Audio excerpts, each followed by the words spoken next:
बस 28 दिन बचे हुए हैं, यानी लगभग 40,320 मिनट के बाद आपके पास नीट का पेपर होगा। इस वक्त का हर एक सेकेंड या तो आपको टॉपर बना सकती है या तो आप इस भीड़ में छुपे रह जाओगे। तो आज की वीडियो कोई ज्ञान नहीं है, ये एक गेम प्लान है 28 डेज की, जिसमें आप बैटल ग्राउंड में बैटल कर रहे होगे और मैं आपका सपोर्ट कर रहा हूँ। सो आर यू रेडी?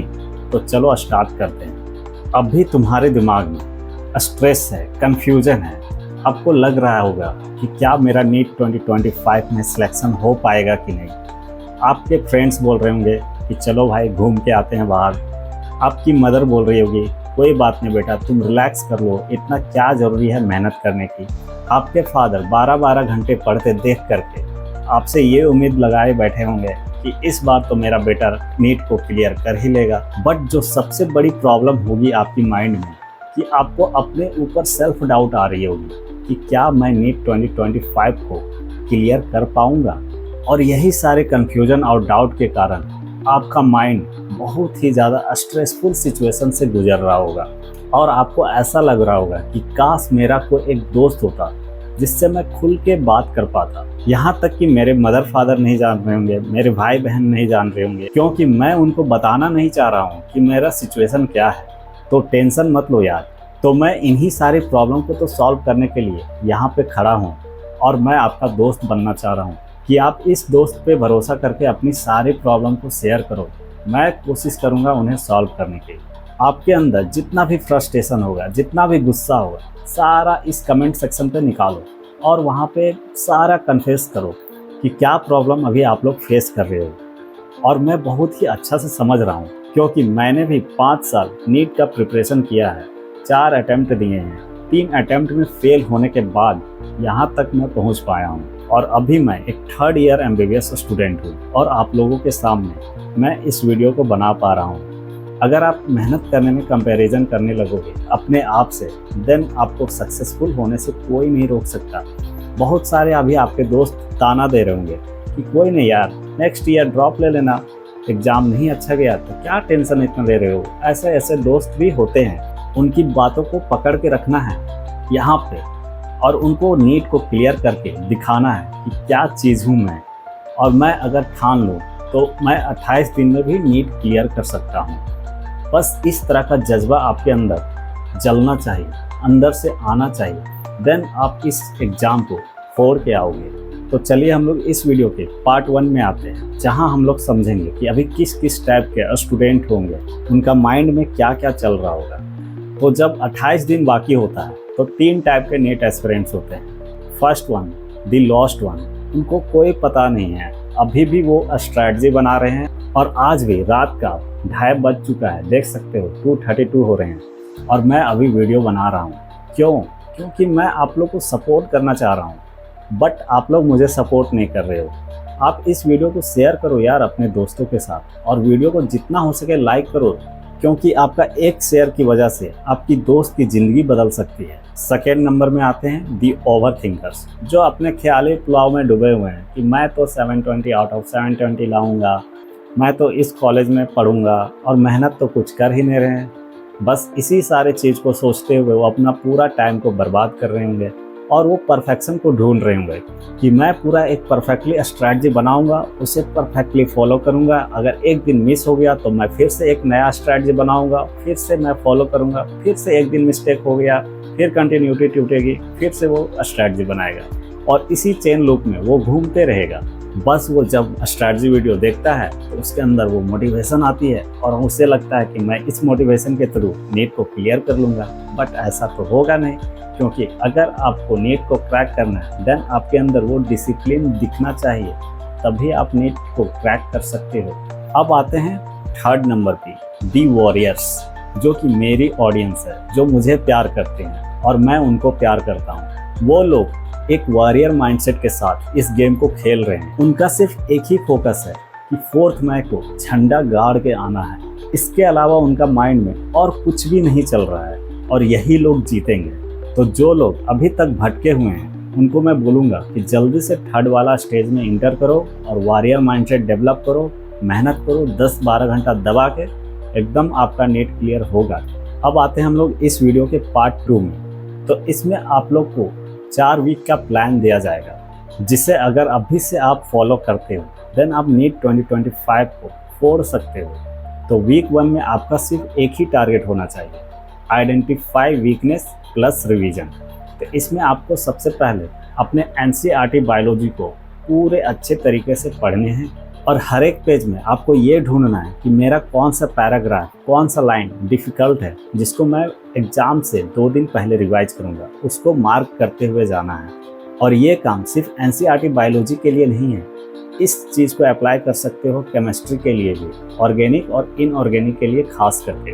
अब इसी पॉइंट में मैं एक और चीज़ ऐड करूँगा कि आप फिजिक्स और फिजिकल केमिस्ट्री का शॉर्ट नोट्स का रिवीजन करना स्टार्ट कर दो और कोशिश करो जितना भी मॉक टेस्ट दें उसका एनालिसिस करना है। ये कंपलसरी है, क्योंकि विदाउट एनालिसिस आप इस एग्ज़ाम को फोड़ नहीं सकते, क्योंकि आपका वीकनेस पता ही नहीं चलेगा जब तक आप एनालाइज नहीं करोगे।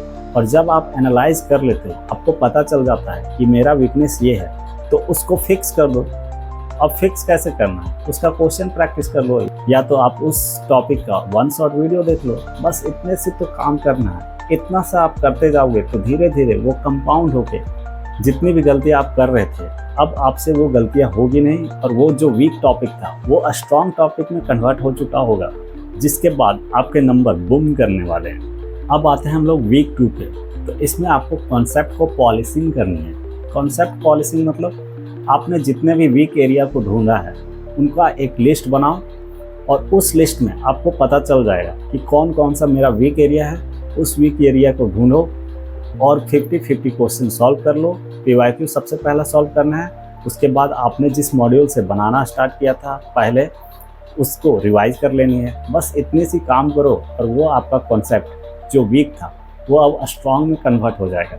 और अगर उसके बावजूद वो टॉपिक समझ में नहीं आ रही है तो आपको 1 शॉर्ट वीडियो खोलनी है और उस टॉपिक का सिर्फ देख लेनी है 1 शॉर्ट वीडियो, आपका कॉन्सेप्ट पॉलिश हो जाएगा। और एक और तरीका है वीक टॉपिक्स को ढूंढने का। अब 3 ग्रुप में डिवाइड कर लो पूरे 80 चैप्टर्स को। उसमें से लिखो सबसे पहले इजी चैप्टर्स, फिर मीडियम चैप्टर्स, फिर टफ चैप्टर्स।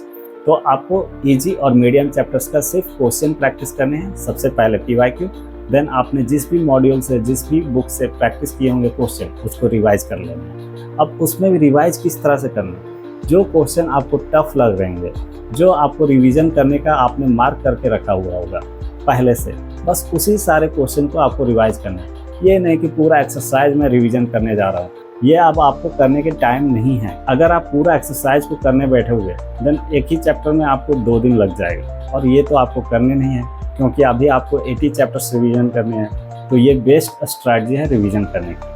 अब बच गए टफ एंड मीडियम चैप्टर, तो उनके क्या करने हैं। जो आपको टफ एंड मीडियम चैप्टर हैं उनके 1 शॉर्ट वीडियो देखो, उसको फिक्स करो, क्वेश्चन प्रैक्टिस करो सबसे पहले पीवाईक्यू, देन वो टफ चैप्टर्स इजी में कन्वर्ट हो जाएंगे। अब आते हैं हम लोग वीक 3 में। तो इसमें कोशिश करना है हर एक दिन मॉक टेस्ट देने की, वो भी फुल सिलेबस। अगर आप फुल सिलेबस हर एक दिन मॉक टेस्ट दोगे देन आपका एक्यूरेसी बढ़ेगी, आपकी स्पीड बढ़ेगी। आपको ये एक्सपीरियंस होगा कि मेरा माइंड किस तरह से काम करता है जब मैं एग्ज़ाम देता हूँ, क्या मैं उस प्रेशर को झेल पा रहा हूँ कि नहीं। तो आपको कोशिश करना है ऑफलाइन टेस्ट देने की, ये बात अभी याद रख लो। अभी जब तक आप ऑफलाइन टेस्ट नहीं दोगे तो आपके लिए ये प्रॉब्लम क्रिएट होती रहेगी, आपको पता नहीं चलेगा कि क्या स्ट्रेस फील होता है एग्ज़ाम में। और अगर आप ऑफलाइन टेस्ट नहीं दे पा रहे हो तो कम से कम OMR का प्रिंटिंग ज़रूर कराओ यार, इतना तो मस्ट है। अगर आप OMR को फील करना अभी से स्टार्ट करोगे, उसका प्रैक्टिस करोगे, देन वो आपको बहुत ही ज़्यादा मदद करने वाली है नीट 2025 के दिन।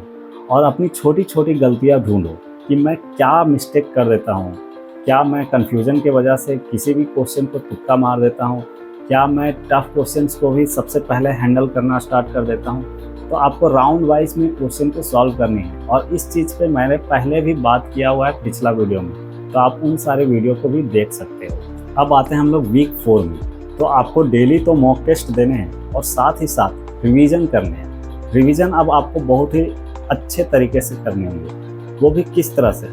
तो जितने भी आपने अंडरलाइन किए होंगे रेड पेन से, ग्रीन पेन से, ब्लू पेन से, तो आपने जो भी रेड पेन वाला अंडरलाइन किए होंगे, तो अब आपको सिर्फ उन सारे पॉइंट्स को रिवीजन करने हैं। या तो आपने जो पैराग्राफ को अंडरलाइन करके रखा होगा कि मेरा इस लाइन से क्वेश्चन गलत हो रहे हैं, तो आपको सिर्फ उसी लाइन को पढ़ने हैं। पूरा चैप्टर्स अब पढ़ने की ज़रूरत नहीं है, क्योंकि आपको पूरा चैप्टर्स अभी तक याद हो चुका होगा। तो आपको टाइम वेस्ट नहीं करना है, सिर्फ आपको क्या करना है, वो अंडरलाइन पोर्शन को याद रखना है, क्योंकि आप वही चीज़ को बार बार भूल रहे होगे। अगर वो चीज़ आप रिवाइज कर लोगे देन आपका नीट एग्जाम में छोड़ के आओगे, और अगर आप पूरा चीज़ को रिवीजन करने बैठोगे देन वो होगा नहीं। फिजिक्स और फिजिकल के लिए आपको क्या करना है, शॉर्ट नोट्स को बार बार रिवाइज करने हैं। PYQ में जो अभी आपका मार्क्ड क्वेश्चन होंगे बस उसको रिवाइज करने हैं। इतने से तो चीज़ करनी है। और एक चीज़ नोट कर लेना, लास्ट के टाइम में सबसे ज़्यादा फोकस किस पे रखना है, बायोलॉजी, इनऑर्गेनिक एंड ऑर्गेनिक, क्योंकि ये स्कोरिंग चीज़ है और ये सारे फैक्चुअल चीज़ है। अगर आप इन सारी चीज़ों को याद रख लोगे नीट एग्जाम तक देन आप अच्छा स्कोर करके आओगे। अब आते हैं हम लोग इस वीडियो के पार्ट 3 में। तो आपको अपनी माइंडसेट को पॉजिटिव बना के रखनी है।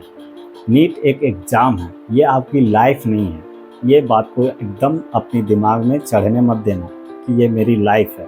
ये आपका बस एक एग्ज़ाम है। अगर आप इसे क्लियर कर लेते हो देन वेल डन, अगर नहीं कर पाते हो देन और भी अच्छा है, क्योंकि आपके लिए एक बड़ी चीज़ इंतज़ार कर रही है। बस उस दिन के लिए इंतज़ार करना होगा और आप उस चीज़ को ग्रैब कर लोगे जो आपकी लाइफ में, आपकी डेस्टिनी में लिखी हुई है। तो आपको टेंशन नहीं लेनी है, बस पढ़ाई करते रहनी है। और अगर आपको स्ट्रेस फील हो रहा होगा देन आप मेरा ये मेडिटेशन वाला वीडियो को देख सकते हो यार, मेरे चैनल पे पड़े हुए हैं। मैंने उसमें बहुत ही अच्छा से डिटेल में समझाया कि मेडिटेशन आपको क्या हेल्प करेगी, आपको किस लेवल की माइंडसेट प्रोवाइड करेगी ये मेडिटेशन करने से। तो आप जाओ उस वीडियो को देख सकते हो अगर आपके पास टाइम है। अगर आपके पास अभी टाइम नहीं है तो आप खाने वक्त देख सकते हो इस वीडियो को। मैं ये कभी नहीं बोलूँगा कि मेरी वीडियो को अभी आप देखो, जब भी आप खाने बैठो उस टाइम देखना है, क्योंकि मैं नहीं चाहता कि मेरे वजह से आपका एक भी मिनट वेस्ट हो। सो अब टाइम आ गई है फोकस्ड पढ़ाई करने की। तो आपको सुबह उठते ही इंस्टाग्राम ओपन नहीं करनी है, मोबाइल फ़ोन ओपन नहीं करनी है। आपको अपनी मेंटल एनर्जी को बचा के रखनी है। अगर आप अपनी मेंटल एनर्जी को सुबह ही वेस्ट कर दोगे देन आप पूरा दिन अच्छे से पढ़ नहीं पाओगे। आप इसी वक्त मोबाइल को बंद करो, पढ़ाई करना स्टार्ट करो। तो अंत में मैं यही बोलना चाहूँगा कि भगवान भी उसी का मदद करता है जो खुद का मदद करना चाहता है। इस लाइन को लिख लो कहीं पे। तुम्हारी किस्मत तुम्हारे हाथ में है। ये 28 दिन आपके लिए गेम चेंजर हो सकता है। आप अपनी लाइफ की एक न्यू स्टोरी लिख सकते हो। अगर आप पूरी कोशिश करोगे देन आप एक नई बदलाव को देखोगे 28 दिन के बाद, एंड आप 4 मई को नीट पेपर देके झंडा गाड़ के आओगे। सो बी रेडी फ्यूचर्स डॉक्टर्स। मैं आपके साथ इंटरव्यू लेने के लिए तैयार हूँ। कितने लोग तैयार हो कमेंट में लिखो। तो अगर आपको ये वीडियो पसंद आई होगी तो इस वीडियो को लाइक कर लेना, चैनल को सब्सक्राइब कर लेना। मिलते हैं नेक्स्ट वीडियो में, तब तक के लिए जय हिंद, जय भारत।